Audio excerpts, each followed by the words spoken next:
to talk more about today, I want to bring in Brad LeBlanc. He is the Nova Scotia president of Veterans UN-NATO Canada. Brad served in Afghanistan and joins me now from Hammonds Plains, Nova Scotia. Brad, thank you for taking the time. So you were at a veterans breakfast and a parade this morning. How was it?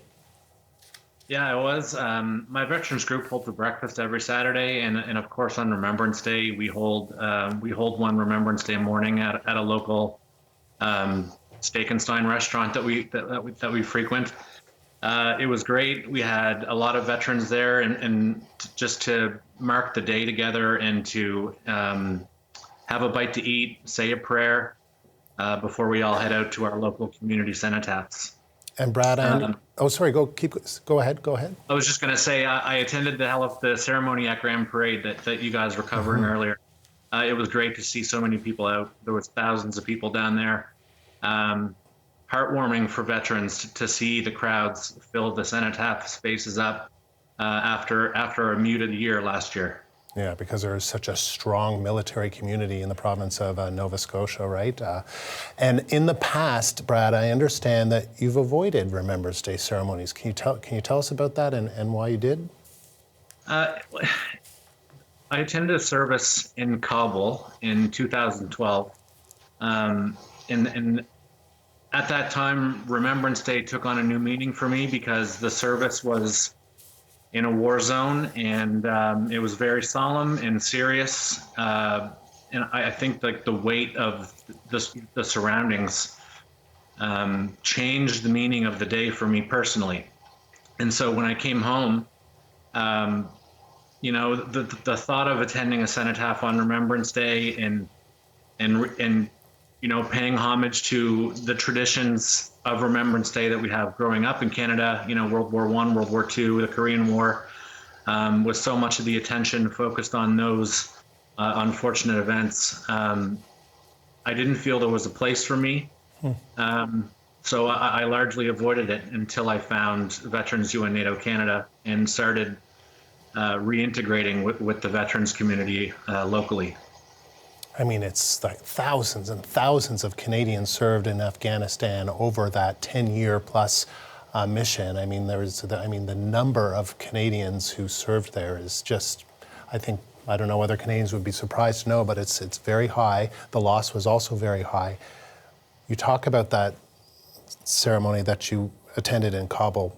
When you think about what's happening now in Afghanistan, what kind of thoughts do you have about that? I've had this conversation a lot with a lot of folks, including the guys I was on the ground with in Afghanistan. We sacrificed a lot as a country. We lost a lot of people there.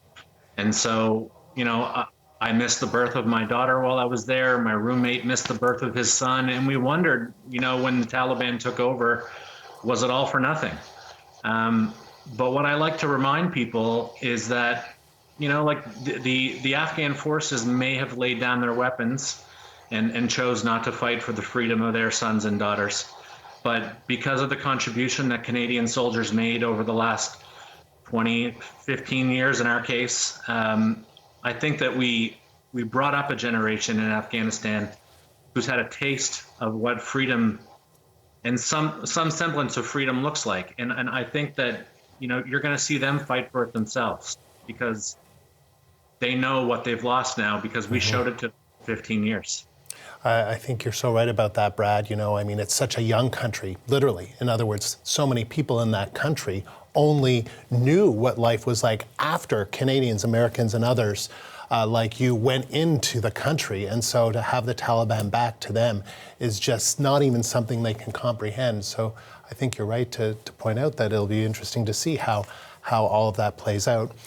I want to ask you, Remembrance Day can be difficult for veterans generally. Can you tell me about that and what Canadians should keep in mind when it comes to that difficulty?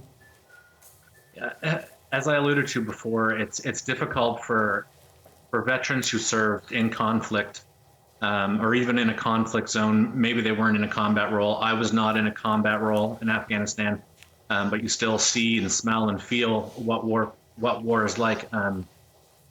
It's just difficult to put yourself in a public place when so much of what you experienced is held on the inside. You know, there are things that you talk about with your family, and there's a little more that you talk about with fellow veterans, but there's some that you hold inside and you internalize, and you live with these feelings on the inside that you don't talk about. And then when you attend a ceremony, that's the stuff that comes out of you, usually in the form of tears or some other poor reaction.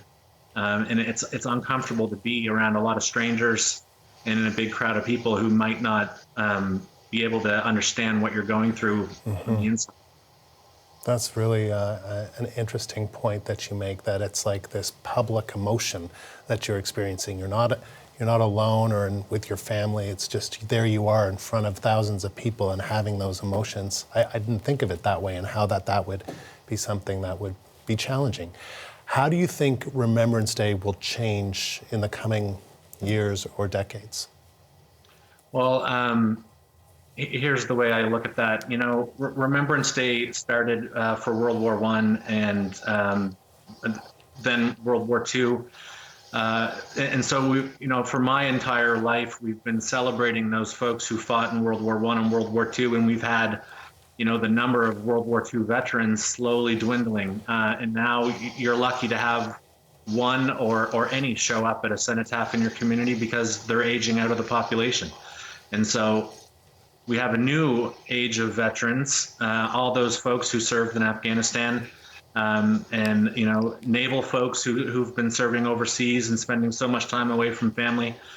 And I think that over the next 10 to 20 years, as long as guys like me and women my age who don't let their kids be the generation who forgets, I think you're going to see Remembrance Day slowly transition into a day to reflect on the new age veterans, and, you know, and the folks in the 20 to 50 demographic who've really lived through war, understand why war should be the very last recourse, and the last option explored, you know, because it's just the costs of it are so huge. Brad, it was really good of you to take the time to talk to us today. Thank you. Thank you, Andrew. Brad LeBlanc is a Canadian veteran who served in Afghanistan.